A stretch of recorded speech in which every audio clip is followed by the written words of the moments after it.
Small displacement muna tayo mga idol. Meron tayo ritong Yamaha Aerox 155 at merong error code 61 and error code 12.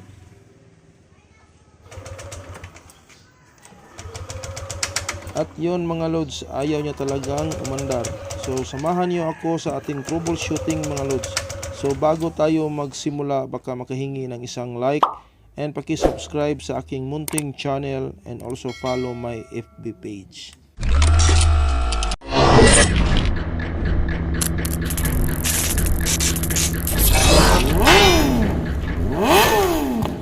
So dito muna tayo sa error 61 mga idol. Ibig sabihin nito ay may problema sa kaniyang throttle body. So check natin yung mga sensors and wire harness. At yon mga idol, hindi pala gumagana ang IEC sensor kasi may putol sa kaniyang wire harness. Kaya nagkaroon ng error 61. So ikabit natin at lagyan natin ng extension wire para hindi tayo mahirapan sa pagkabit. Common problem talaga ito sa mga Aerox mga idol. Mas mabuting ma-check ng maayos mga loads para makaiwas tayo sa malaking gastos.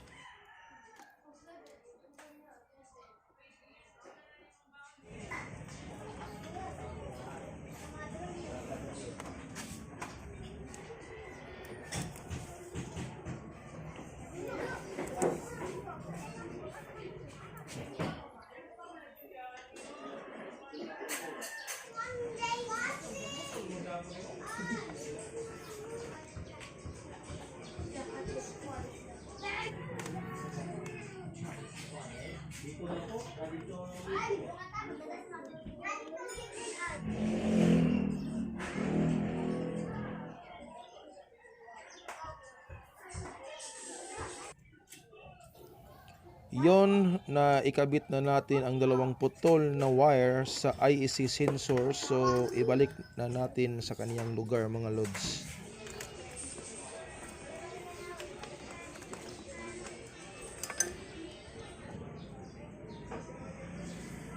So itap na natin ang kaniyang injector, kasunod ang auto sensor, tapos ang kaniyang VVA, tapos ang kaniyang temperature sensor, tapos yung stator connector, tapos yung ignition coil, tapos ang pulsar sensor, kasunod ang TPS sensor.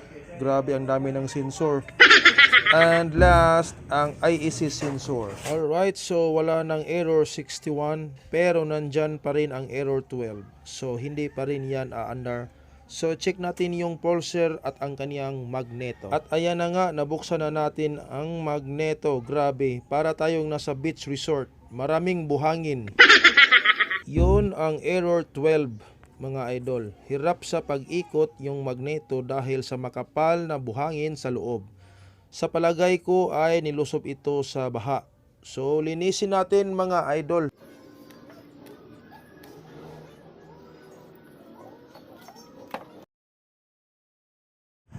Sus, Ginoo ko, naunsa naman tao ni.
Alright, so super linis ng ating mga parts. Let's bolt in!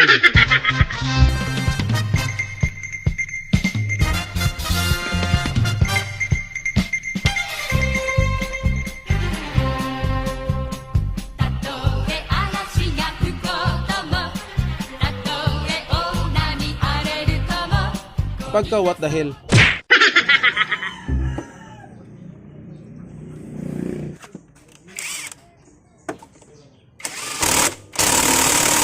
Alright, so naibalik na natin lahat. So check natin mga lods. On switch.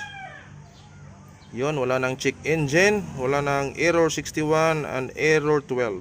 So let's start. Yun. Commander na mga lods. Alright.